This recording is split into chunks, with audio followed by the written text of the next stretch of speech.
काश्यपान्वय सञ्जातं नारसिंहपदाश्रितं रामानुजगुरुं वन्दे पाणिनीयपयोनिधिम्. రామానుజ గోష్ఠికి సాదరంగా ఆహ్వానం పలుకుతూ పెద్దల దాసోహం సమర్పించుకుంటూ ఈరోజు మన రామానుజతని కొనసాగించుకున్నాం. పాపే కృతే యది భవంతి భయానుతాప లజ్జాః పునః కరణమస్య కథం ఘటేత మోహేన మే న భవతీహ భయాదిలేశః తస్మాత్ పునః పునః రఘుం యతిరాజ పూర్వే అంతర్బహిః సకల వస్తుషు సంతమీశం అంధః పురఃస్థితమివాహమవీక్షమాణః కందర్పవస్య హృదయః సతతం భవామి హంత తదగ్రగమనస్య యతీంద్రనార్హః. మనం రామానుజరిలో కురతాళం యొక్క కథనికి వచ్చాం. మనం ఆ ఘట్టానికి వచ్చాం. కురతాళ్వాన్లు కూర అనేటువంటి గ్రామంలో జన్మించారు. వాళ్ళు అక్కడ ఆ గ్రామ నివాసిగానే ఉన్నారు. తర్వాత అతని ఒక రోజున అర్ధరాత్రి అదేమిటి ఆ అన్నదానం చేసి సంపలేనటువంటి అతని ఇంటికి తలుపులు మూశారు. నిశ్శబ్దంగా రాత్రి అంతా కూడా గడిచింది. పెరుందేవి తాయారికి ఏదో ఒక శబ్దం వినిపించింది. ఆ శబ్దం ఏంటి అని వరదరాజుని అడిగింది. అదేంటో ఆయన చెప్పగా, అమ్మ పాపం నిరతాన్న ప్రదాతను చూడగోను అంటే ఏమీ ఆహారం తీసుకోకుండా ఉన్నటువంటి ఆయన్ని చూడాలనుకుందిట. అనుకుని చూస్తానందిట. అంటే పెరుందేవి తాయారు కూరతాళ్మని చూడుతోందని చెప్పి నమ్మి వెళ్ళి ఎవడికి ఆ కూరతాళ్మని చూపించు అన్నారు. అప్పుడు పెరుమాళ్ళు ఆయనను అదేంటి రమ్మని తీసుకురమ్మన్నారు. ఆయన్ని అంటే నేను రాను, తిరువీధికి స్వామి వేంచేస్తున్నప్పుడు దూరం అంటే దర్శిస్తాను తప్ప రాను అన్నారు ఆయన. తర్వాత ఆయన వేదవైద్యుడు దర్శించటానికి సిగ్గుపడుతున్నాడు అని అనుకున్నారు. సరే, ఒక రోజున ఈ కురతాళ్వాను అంటే ఈయన ఎంత విరాగో చెప్పడానికి వారు శ్రీరంగానికి వెడుతున్నారు. ఒక రోజున అండాళం గారితో కలిసి. అండాళం గారికి పాపం ఒక వెండి గిన్నె ఉంది. అది చేతితో పట్టుకొని ఫోన్లే ఎప్పుడైనా దాహం తెచ్చుకునిగానే ఉంటుంది, లేకపోతే మనం దీన్ని ఎక్కడైనా అది పెట్టుకుంటే కాస్త డబ్బులైనా వస్తే దాంతో రోజు గడుపుకోవచ్చు అనే ఉద్దేశంతో కొంగును పెట్టుకుంది. ఒక చోట వాళ్ళు విశ్రమించాల్సి వచ్చింది. వస్తే అప్పుడు కొంచెం ఆవిడకి భయం కలిగింది. భయం వేస్తుందని చెప్పేసరికి ఆ కుర్రతాళ్వన్నారు, ఎందుకు భయం, సరే నువ్వు ఏమన్నా తెచ్చావా అంటే పాప ఆవిడ అబద్ధం చెప్పదు కదా, ఇంకా అందుకని చెప్పేస్తే ముందు అది ఇయ్యి అని చెప్పి తీసుకొని చేతిలోకి విసిరేశారు. అంటే అంత విలువైన వస్తువుని కూడా, అంటే ఏదైనా మనది మాదు నాకు కావాలి అని ఉంటే దాని మీద ఒక మోహం ఏర్పడుతుంది కదా. ఆ మోహం వదిలినప్పుడే మనం నిర్భీతులుగా ఉంటాం, భగవంతుడే శరణ్యం అన్న దృష్టిలో మనం ఉంటాం అని చెప్పేసి, అప్పుడు నీకు ఇంకా అసలు నీకేమీ భయం లేదు అని చెప్పేశారు. అదైపోయింది. అంచేత తర్వాత పాపం ఈయన ఇలా ముంచెబితే చేసుకుంటూనే బతికారు. ఈయనకి ఒక రోజున వర్షం ఎక్కువగా ఉండడంతో ఎక్కడ భిక్ష దొరకలేదు, ఉపవాసమే ఉన్నారు. ఉంటే అప్పుడు పాపం ఈవిడికి భార్య కదా, పాపం బాధపడింది. రంగనాథ, హాయిగా నువ్వు చపాటు చేస్తున్నావా, నీ భక్తులు ఇలా ఉపవాసంతో ఉంటే అనేసరికల్లా రంగనాథుడు తన ప్రసాదాన్ని తీసుకెళ్ళి నంబితోటి, నాయన ఈ మేళతాళాలతో తీసుకెళ్ళి స్వామికి కూరతాళ్వానికి ప్రసాదం ఇమ్మన్నారు. అయ్యో, ఎందుకు నేనేమి అడగలేదు, అయ్యో ఇంత కృప ఈయనకి అని అనుకున్నారు. ఇంకా ఉండపట్టగా భార్యని అడిగారు. అడిగితే, అవునండి మీరేమో ఇలా ఉపవాసంగా ఉన్నారు కదా అని నేను ఇలా అడిగాను, కానీ స్వామి ఇంతలా మనకి కరుణిస్తారని అనుకోలేదు అంటారు. ఇదంతా కూడా భగవంతుని ఇచ్చగా తీసుకుంటారు. రంగనాథుడు వాళ్ళకి కల్లో కనపడి నా ప్రసాద ఫలితంగానే నీకు 2 పుత్రులు జన్మిస్తారు అని చెప్పడం, అది నన్ను తెలుసుకున్నాం. ఇప్పుడు చెప్తున్నారు, అలా కల్లో కనపడగానే ఆ విషయాన్ని ఇప్పుడు భార్యతో చెప్తున్నారు. పూరేసులు మేల్కొని భార్యను లేపి ఓసి, నిన్ను కోపించితిని కదా. ఇప్పుడు స్వామి కలలో కనిపించి చెప్పగా తెలిసింది. స్వామి సంకల్పం చేతనే అట్లు జరిగినన్నట. అకార వర్ష ప్రభావం మనకిరువురు పుత్రులు కలుగుదురట అని చెప్పగా ఆమెయు సంతోషించెను. ఆమె గర్భము దాల్చెను. శాలివాహన శకము 984 సంవత్సరము శోభకృతు వైశాఖ పూర్ణిమ అనురాధ నక్షత్రం నందు కుశలవుల వలె ఇరు పుత్రులు కలిగెను. వారే వ్యాసభట్టరు, పరాశర భట్టరు అన్నమాట. ఈ పరాశర భట్టరే ఈ ఇది యతిరాజ శ్రీరంగరాజస్తవం ఉత్తర శతకం ఆ పూర్వ శతకాన్ని రచించారు. శ్రీగుణరత్న ప్రసాద్ కూడా రచించినటువంటి వారు. యతిరాజులకు ఈ సంగతి తెలిసి తమ అంతరంగ శిష్యులు ఎంబారుతో వచ్చి బిడ్డలను తెమ్మని చెప్పగా ఎంబారు ద్వయమంత్రానుసంధానము చేయుచు బిడ్డలను తెచ్చిరి. ఇది ఏమిరా, బిడ్డల వద్ద ద్వయవాసన వచ్చుచున్నది, ఏమి చేసి తినవనగా బిడ్డల తెచ్చుచు ద్వయమంత్రమును అనుసంధించి తిననిరి. మీ నోటనే నామకరణము చేయుడని కోరగా పరాశరుల పేరుగా పెద్ద బిడ్డకు పరాశర భట్టరనియు, వ్యాసుని పేరుగా చిన్న బిడ్డకు వ్యాస భట్టరనియు చూచిన వారు భట్టరనియు యతిరాజులు పేర్లు పెట్టిరి. చూచిన వారు ఏమి అందము అని పొగడుటచే రాముడనియు పేర్లు పెట్టిరి. తర్వాత రెండవ అభిప్రాయం నెరవేరినని వారు కూరతాళ్వాన్తో చెప్పిరి. గోవింద భట్టర్ తమ్ముడు బాల గోవిందన్ అను వారి కుమారుడు కలగగా యతిరాజుల బిడ్డకు పరాంకుశ నంబి అని నమ్మాళ్వార్ల పేరుంచి యామనుల మూడవ అభిప్రాయం నెరవేరినని వ్రాసించుమని కూరతాళ్వాన్తో చెప్పిరి. పరాంకుశ నంబి అంటే 3 కోరికలు కదా యామనులది. వ్యాసభట్టరు పరాశర భట్టరు చేత నీ యొక్క గొప్పతనాన్ని నేను సుస్థిరం చేస్తాను అనేది రెండో కోరికగా చెప్పగా యామనుల రెండో యొక్క వేలు పైకి వచ్చింది.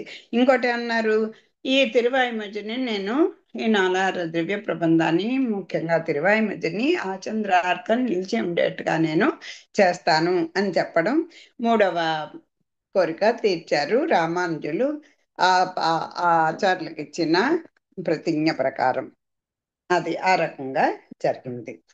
రంగనాథ పుత్రుడు కూరతాళ్వాన్ పుత్రులలో ఒకనికి పరాశర భట్ అని పేరు పెట్టిరు కదా. ఆ బిడ్డడు రంగనాథులు తమ పుత్రునిగా స్వీకరించారు. ఆలయ గర్భగృహములో ఉండు స్తంభములకు బంగారు ఉయ్యలగట్టి అందా బిడ్డ నుంచి పాలిపోయిచుండిరి.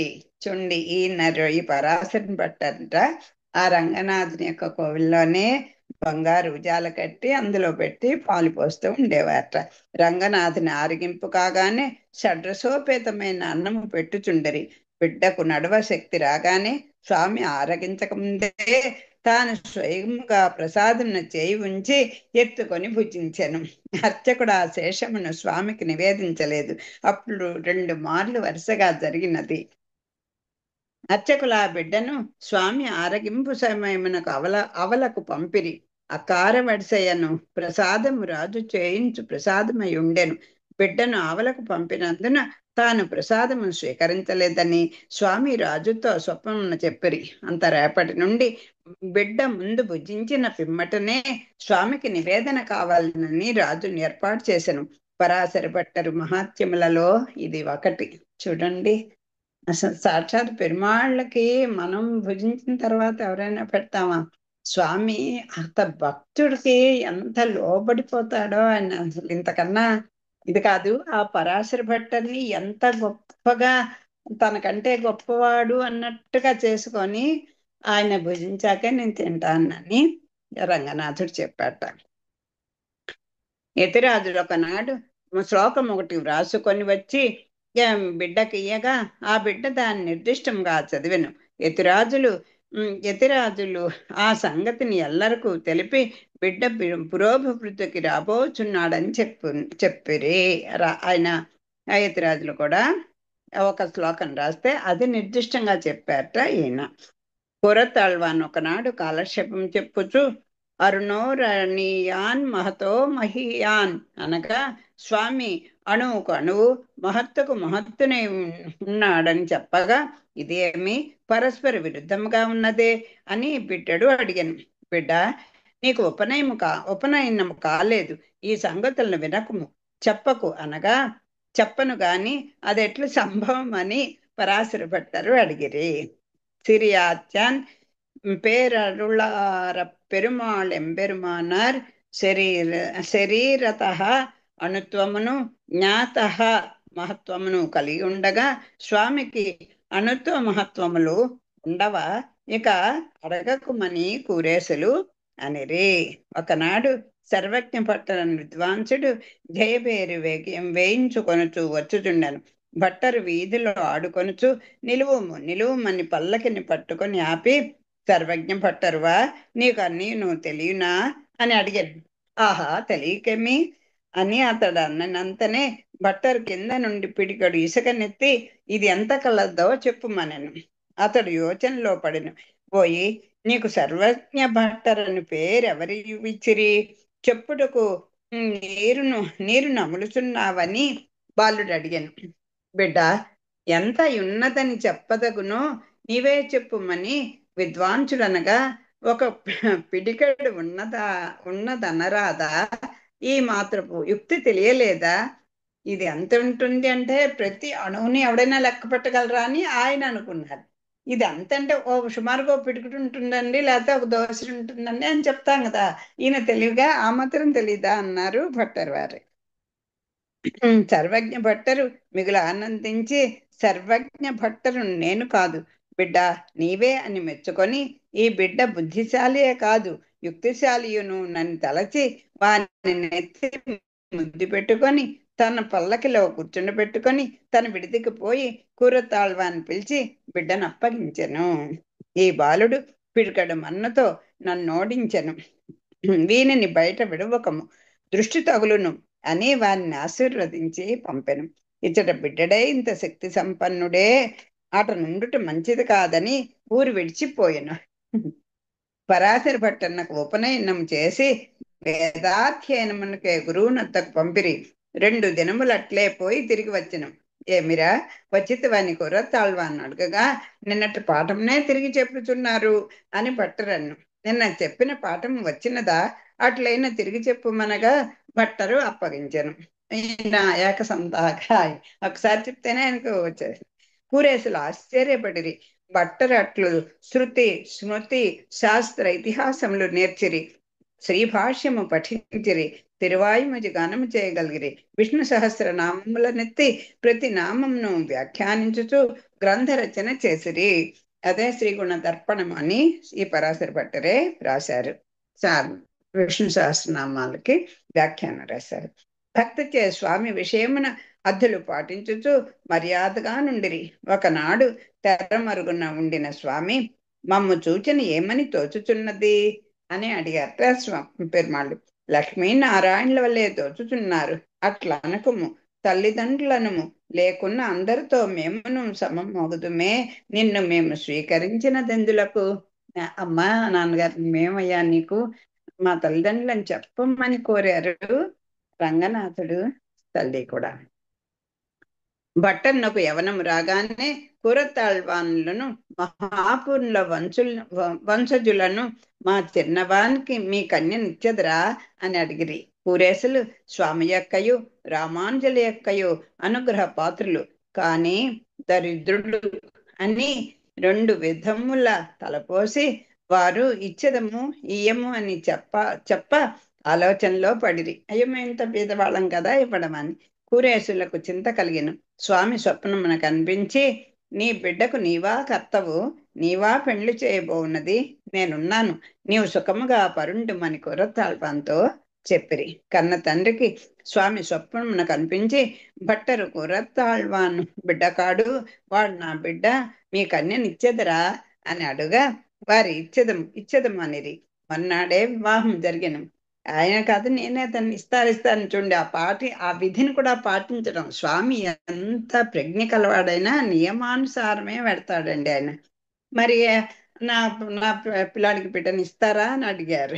స్వామియే తెలిసిన కొదవి ఏమి, రామాంజులు సన్యాసులు కదా, వారు సకల బంధువులను విడవవలెను కదా. కానీ వారు తమ మేనల్లుడగు మొదలి అండాన్ని మాత్రం విడవలేదు. ఆ అండాను అండానును కాక తక్కిన వారిని విడిచితిరి ననిరి. అట్లు చేయవచ్చునా అని శిష్యులు అనుకొనుచుండా యతిరాజుల చెవిన పడిన. యతిరాజులు ఇట్లనిరి: తిరుక్కోటు నంబి మంత్రోపదేశం ఇచ్చుటకై పిలిచినప్పుడు దండ పవిత్రములతో రమ్మనిరి, ఇతరులు ఉండరాదన్రి. నేనును కురతాళ్వాన్ను మొదలి అండాన్ని తోడుకొని పోగా, నేను కురతాళ్వాన్ను మొదలి మొదలి అండాన్ని తోడుకొని పోగా వారు చూచి ఇది ఏమని అడిగిరి. నేను మీరు చెప్పినట్లే వచ్చితిని, వీరు నా దండ పవిత్రములని చెప్పితిని. అందుకు ఆయన సమ్మతించెను. సన్యాసి దండ పవిత్రములు విడవరాదు కదా.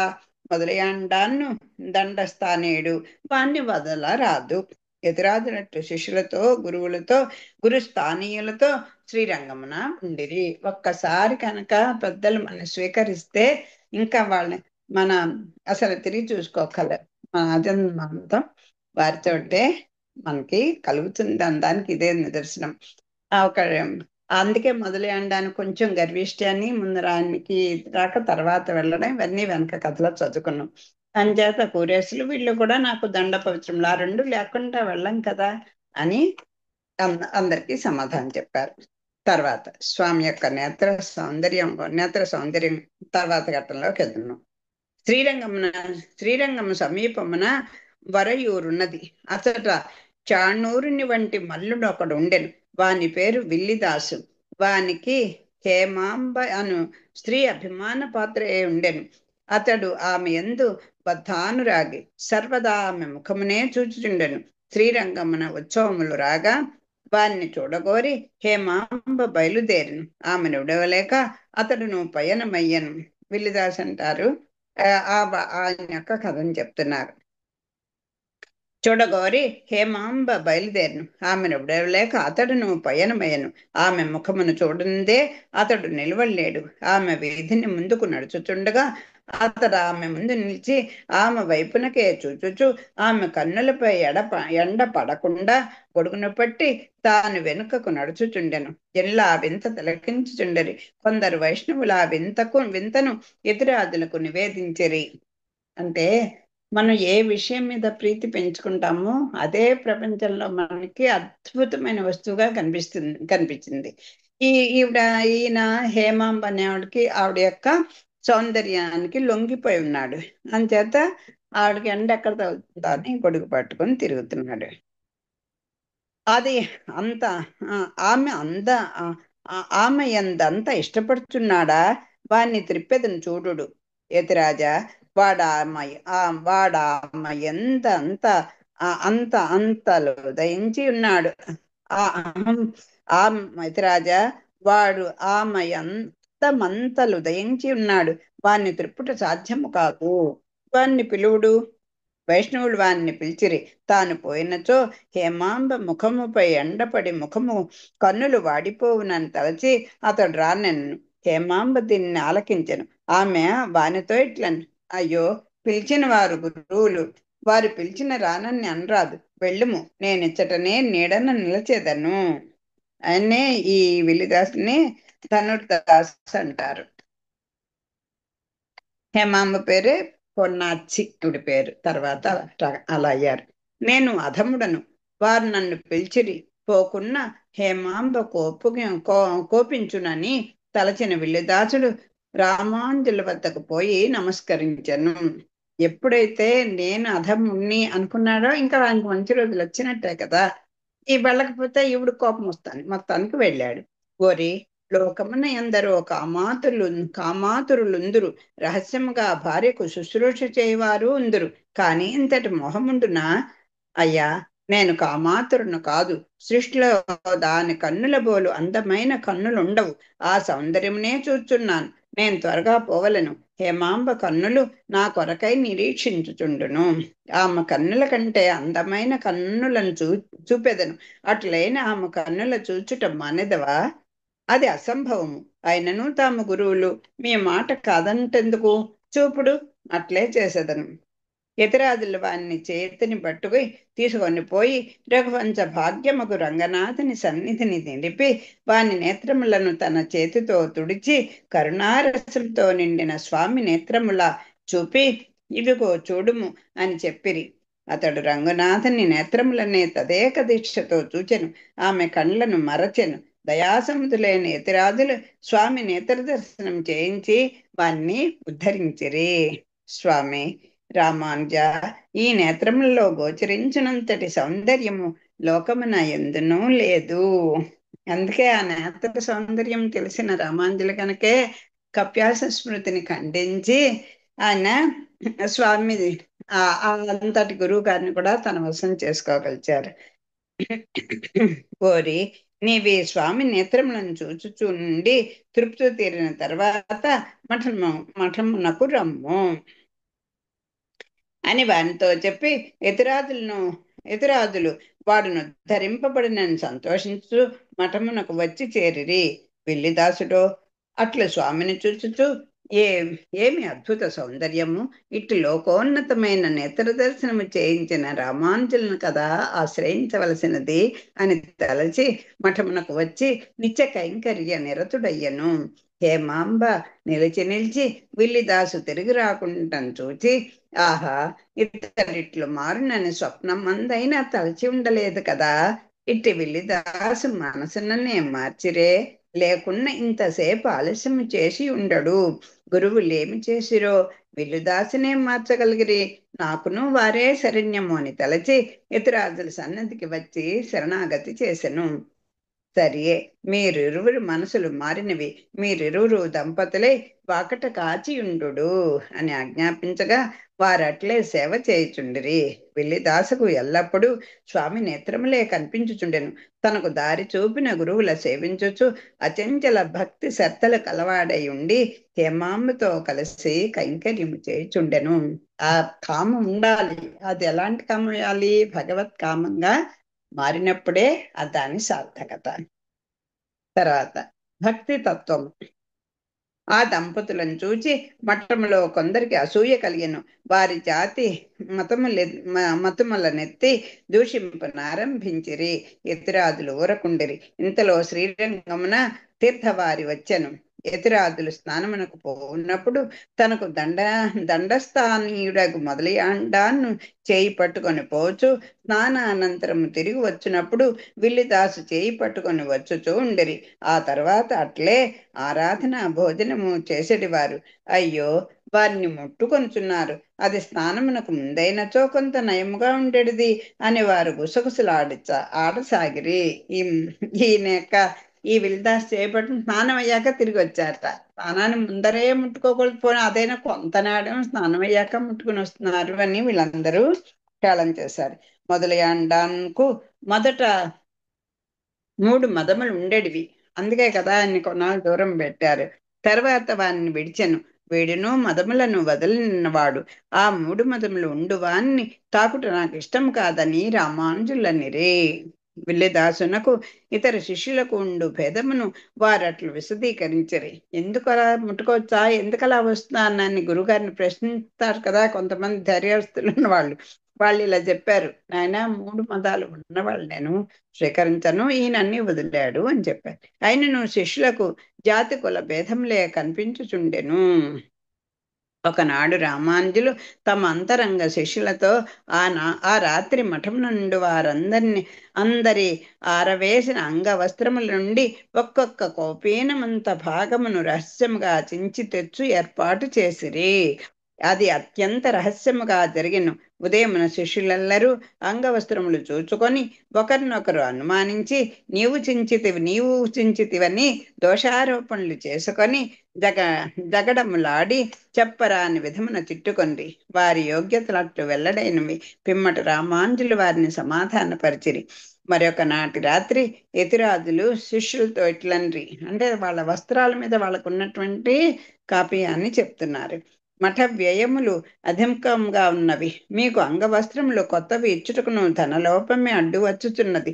విల్లిదాసు భార్య జోడాలి నిండా బంగారు ఆభరణములున్నవి. వాన్ని సద్వినియోగం చేయవచ్చును కదా. ఈ రాత్రి విల్లిదాసునిట నిట నిలిపి ఇ- ఉంచెదను. మీరు పోయి ఆ నగలను తెచ్చినచో వానిని ఉపయోగించి మీకు సౌకర్యము కలిగించ వీలగును. మీకు ఇష్టమైనచో ఆ పని చేయడు జాగ్రత్త అని ఆమెకు మెలకువ రాగలదు అని. ఎవరు? ఏం ఈయన యతిరాజులే, అంటే రామానుజులే. మళ్ళీ అంటే ఈ విల్లిదాసు ఆ హేమాంబ యొక్క ఆ భక్తి తత్వం ఎలాంటిదో ఆ ఆచార్యందు గల నిష్టకి తెలియజేయడం కోసం అని ఇలాంటి ట్రిక్స్ చెప్తున్నారు. మీకు వస్త్రాలన్నీ చిరిగిపోయి ఉన్నాయి కదా, డబ్బులు లేవు, అంచేత మీరు ఆవిడ దగ్గర బోళ్ళు బంగారు ఉంది, అది దోచి తెచ్చుకోండి, తెచ్చుకుంటే హాయిగా అన్ని సమకూర్చుకోవచ్చుగలరు అని ఈయనే సలహా చెప్పారు. శిష్యులు ఉత్సాహంగా వెళ్ళిరి. రామానుజులు విల్లిదాసుతో మాట్లాడుచు వారిని మఠమున నిలిపి ఉండిరి. హేమాంబ ఎడమ వైపుకు తిరిగి నిద్రించుచుండెను. శిష్యులు సద్దు చేయక వెళ్ళి ఆమె కుడివైపున ధరించిన ఆభరణములు ఒక్కొక్కటే తీయుచుండిరి. ఆమెకు మెలకువ వచ్చింది. కొంచెం కన్నులు తెరిచింది. ఓహో, వీరు మఠమున నుండి శ్రీ వైష్ణవ స్వాములు. ఈ నగల అవసరమేమో కలిగి ఉండును, తీసుకొనుచున్నారు అని తలచి కన్నులు మూసుకొనెను. ఆమె నిద్రించుచున్నదన్ను ధైర్యముతో వారి కుడివైపుననున్న నగలన్నింటినీ తీసుకొనిరి. రెండవ వైపు నగలను తీయుటెట్లా అని ఆలోచనలో పడిరి. ఆ వైపు నగలు వారు తీసుకుంటకు వీలుగా ఆమె కుడివైపునకు తిరిగింది. ఆమె నిద్ర మేల్కొనుచున్నదాన్ని తలచి వారి మఠమునకు తిరిగి వెళ్ళిరి. పాపం ఈవిడేమో ఆ ఉన్న వస్తువులు కూడా తీసుకుంటారని ఆవిడ ఇంకో వైపుకు ఒత్తిగిలేసరికి వీళ్ళేమో అమ్మ మెడకు వస్తుంది అనుకుని ఒక పక్క తీసుకుని వెళ్ళిపోయారు. శిష్యులు తిరిగవచ్చు సద్దు విని యతిరాజులు విలిదాసినింటికి పంపిరి. శిష్యులు తెచ్చిన ఆభరణములు చూచిరి. శిష్యులందరికీ తమకు కొత్త అంగవస్త్రములు మర్నాడు వచ్చునని సంతోషంగా ఉండెను. దాసు ఇంటికి పోసరికి తలుపులు తెరిచి ఉండెను. యతిరాజుల ఆదేశానుసారము కొందరు శిష్యులు వాని వెనకనే వెళ్ళి విల్లిదాసు ఇంట ఏమి జరుగును అని కనిపెట్టి చూసుచుండిరి. దాసు లోనికి వెళ్ళి భార్యను పిలిచెను. ఏమి, నిద్రించుచుంటివా? తలుపులు తెరిచియున్నవే, అదేమి? ఒక పక్కనే నగలను ధరించితివేమి? రెండు పక్కల నగలను ధరించే నిద్రించుచుంటిని. మఠము నుండి వైష్ణవ స్వాములు వచ్చి ఈ పక్క నగలన్నీ తీసుకొనిరి. రెండవ వైపు నగలను వారు తీసుకుంటకు వీలుగా రెండవ వైపుకు తిరిగి తిని అంత స్వాములు తిరిగి వెళ్ళిపోయేరి. ఏలనే అట్లు తిరిగితివి. ఒక పక్క నగలు సార్థకమైనవి, అవి భాగవత కైంకర్యమునకు ఉపయోగపడును. ఈ మిగిలిన వానికి ఆ భాగ్యం లేకపోయినది.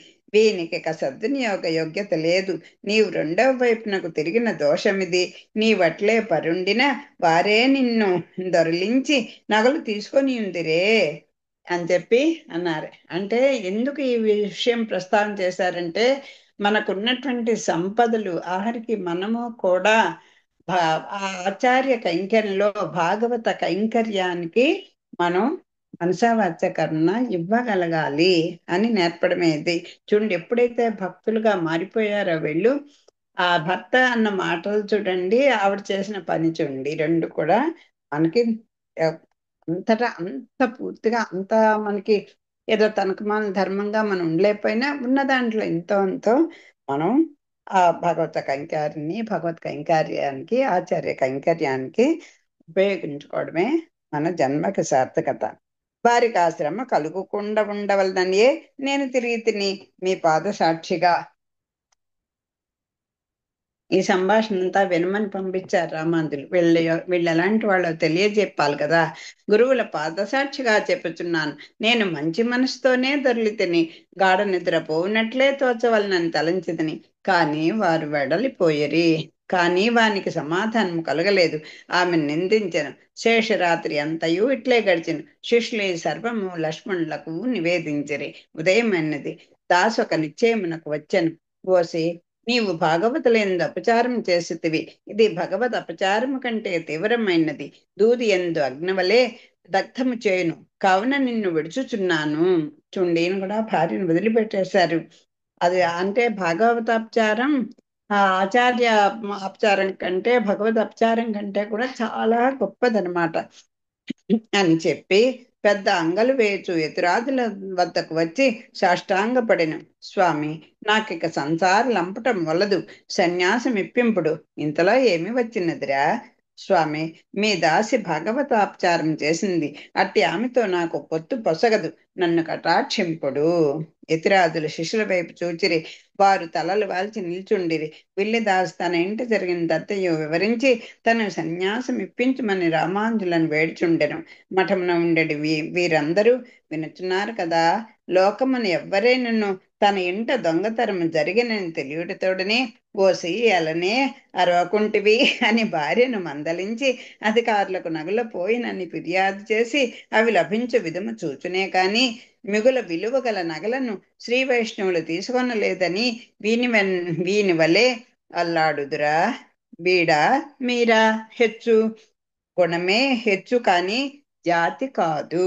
ఏ జాతి ఎందు జన్మించిననేమి భగవత్ సంబంధము ఉండవలెను. భగవన్నామమే కులమునిచ్చునని తిరుమంగయ్య ఆళ్వార్లు సాయించి ఉండిరి కదా. ప్రహ్లాదుడు భక్తి లేని బ్రాహ్మణ్ణి కన్నా కుక్క మాంసము తినువాడైనను భక్తి గల చండాలుడే మిన్న, వాణ్ణి సేవించదనని చెప్పి ఉన్నాడు కదా అని యతిరాజులనిరి. విల్లిదాసుపై అసూయపడు వారికే కాక స్నానము చేసి దాసు చేయి పుచ్చుకొని వచ్చుటను ఆక్షేపించు వారికి ఈ సంఘటన గుణపాఠమైనది. యతిరాజులు వాని చేయి పట్టి స్నానానంతరం మఠమునకు తిరిగి వచ్చుచుండెరి. వారు దాసుతో, కోరి నీవిప్పటి నుండి ధనుర్దాసువైతివి. నీ గుణమును పరీక్షించుటకై నగలను నేనే తమ్మంటిని. నీ భార్య దోషము లేదు, ఎప్పటి వల్లనే ఆమెను ఆదరింపమని చెప్పి అతడు వల్లదనచున్నను వారి నగలనిచ్చి పంపిరి. విల్లిదాసు తన పేరు దాసని అని చెప్పి హేమాంబయుడు ఎప్పటి ఎట్లే ప్రవర్తించను. భగవతాపచార దోషము తొలగినని వారు సంతోషించి ఇతోదక భక్తి శ్రద్ధలతో యతిరాజ కైంకర్యం చేయుచుండరి. అదే మీరు ఇంటి వాళ్ళు అంత వాళ్ళని పొగిడేసరికల్లా మనం మన యొక్క స్వభావాన్ని కోల్పోతూ ఉంటాం.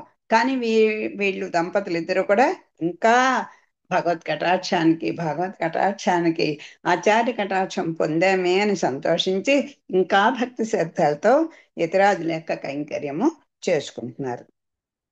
ముక్తి పరాయత్తము ఇంకో ఘట్టం. యతిరాజులు శ్రీరంగనాథుని సెలవంది సింహాద్రినాథుని సేవింప సింహాచలమేగి ఆ అద్రి చెంత విడిసి 24 వారి ధారలతో విరాజిల్లు ఆ కొండనెక్కి కోవలకెగిరి చుట్టూ తిరుమాలే ఎందు ప్రదక్షిణము చేసి భాండారంన నిలిచి ఉన్న లక్ష్మీదేవికి నమస్కరించి గరుడుని సేవించి పురూరవ మందిరమున పెంచేసి ఉన్న వరాహ నృసింహుని వేదాంత సూక్తులతో నృతించిరి. ప్రసాదమును స్వీకరించి ఆస్థాన మంటపమునకు వచ్చిరి. సింహాచల క్షేత్రానికి పెంచేశారు.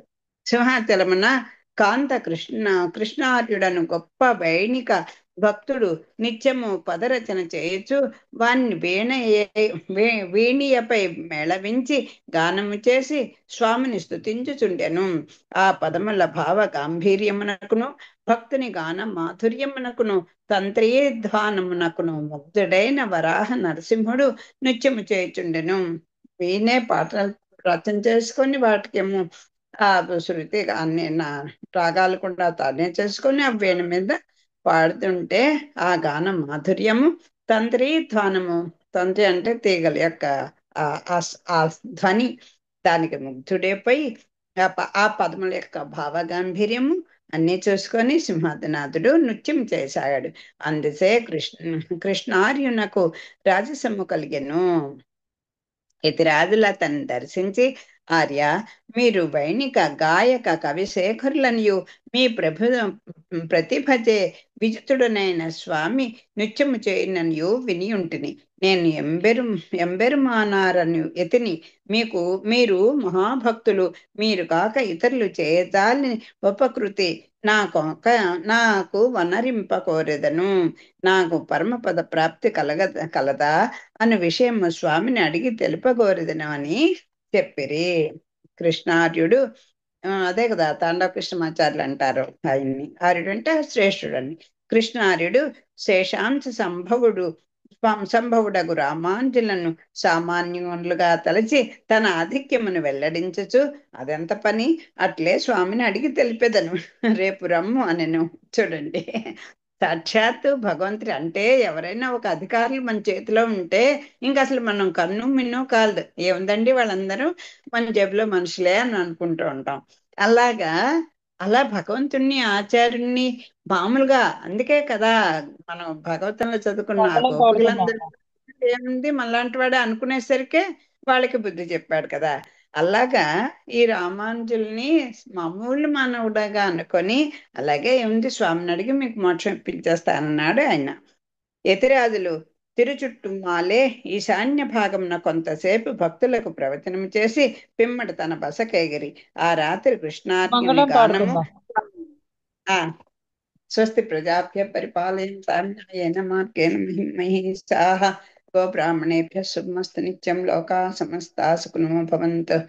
మంగళం కౌసలేంద్రాయ మునిగుణాప్తయే చక్రవర్తి తనూజాయ సార్వభౌమాయ మంగళం.